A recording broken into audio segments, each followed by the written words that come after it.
You're listening to the Classically Trained Podcast. Today's episode, Finding Meaning, Robin Williams, Video Games, and Zelda.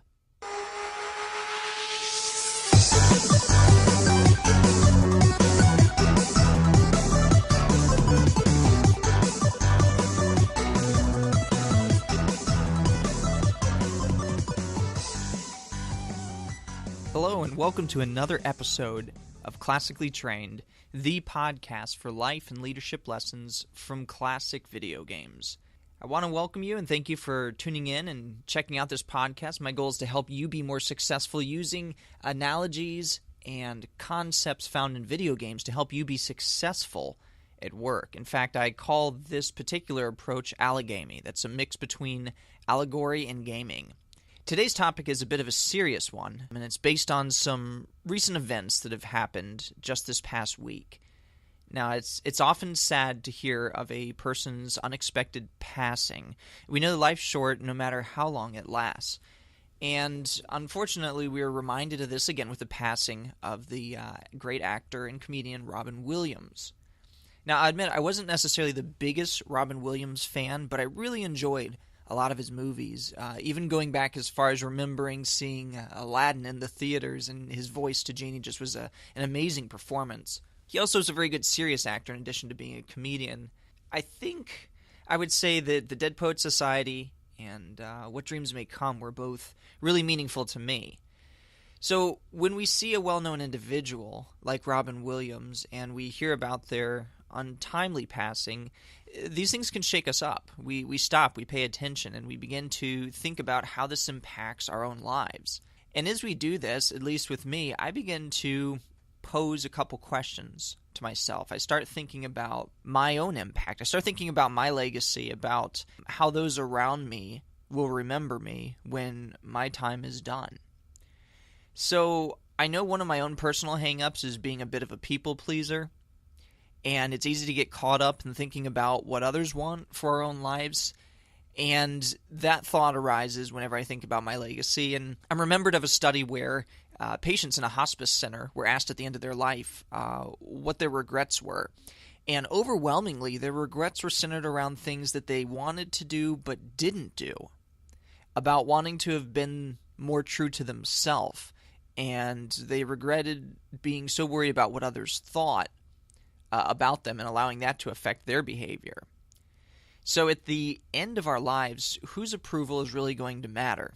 Well, I guess that supposes what your worldview is and what your beliefs are.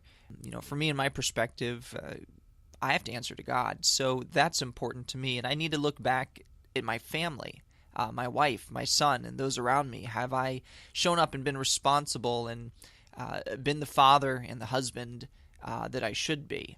I also think about a really great book that I absolutely love. It's called 20,000 Days and Counting, and it's written by Robert D. Smith. And he provides some really great insights into making the most out of life. In fact, he goes as far as to recommend that we count the number of days that we've been alive. The truth is that we don't know when those days will end. We don't know how many we have. But I think this really helped me put things in perspective. So, for example, for me, today is day 12,454. And it helps put it in perspective. It's not just another Wednesday. It's not just another week. It's not just another month of August. It truly is a unique day that I get one experience and one opportunity to make the most of. So while I don't know how many more I have left, I want to make sure I'm going to give value to each of the days that I really do have. Another really great book that I've enjoyed reading about this is Man's Search for Meaning by Viktor Frankl. It's a very thought-provoking book, and I'll share a few quotes from that in just a moment. But I want to talk a bit more about Robin Williams for a minute here, because what I knew but wasn't really actively thinking about is that he is actually an avid gamer. He talked about gaming a lot in different interviews and referenced a couple different games that were his favorites. But for me, I mostly knew him from his work with Nintendo, specifically some of the recent Zelda games. If you weren't aware, Robin Williams' daughter is named Zelda. And she was actually named after Zelda from the video game. And you can check it out. There's an interview where he actually discusses kind of the origin of this, about how he was playing Legend of Zelda back in the late 80s and really loved the name and thought it'd be a great name to give his daughter, especially since it's the name of a princess, and that it was really appropriate. For Robin, these games were an important hobby, and there even was the recent 3DS port of The Legend of Zelda Ocarina of Time. When it was released, there was a series of commercials that included Robin and his daughter Zelda playing the game and discussing it, and even some humor around that.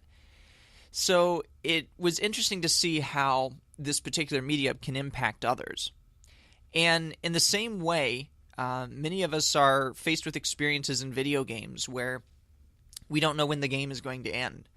We don't have the luxury of going out and getting a strategy guide or an FAQ for our life and taking this parallel to its far extremes. So we really don't know the direction of our own existence. So it's important to think about how we spend our time and what we do while we're here. The video game quote of the week I wanted to share with you is actually from Bill and Ted's Excellent Adventure on the NES. And it was actually a really crummy game, but had some really fun quotes that I wanted to share with. And this one seems appropriate. And it's, dude, remember the golden rule, be excellent to each other. And that, while it's a bit tongue-in-cheek, is important to think about, because at the end of the day, how will we be remembered? How will we want to be remembered? How will others think of us? And I know for myself, I want others to look back and say that I was excellent to them, that I did make a difference, and that I treated them in a way that was respectful and meaningful. Some quotes I wanted to share from Viktor Frankl's work, Man's Search for Meaning.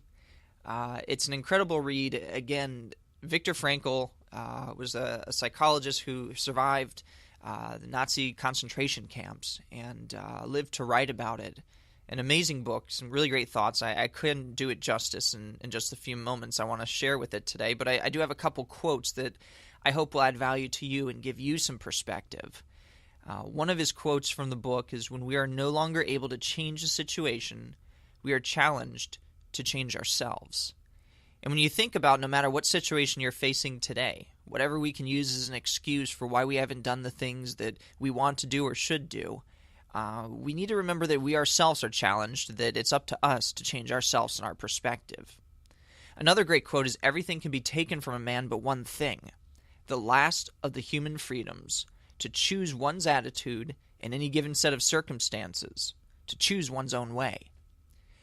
And this builds on the quote that I just read before it, in that no matter what you face, no matter how challenging or difficult it is, we have the ability to choose our own attitudes.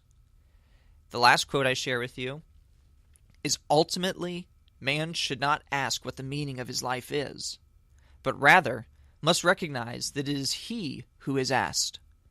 In a word, each man is questioned by life, and he can only answer to life by answering for his own life. To life, he can only respond by being responsible." So I leave you with that thought today.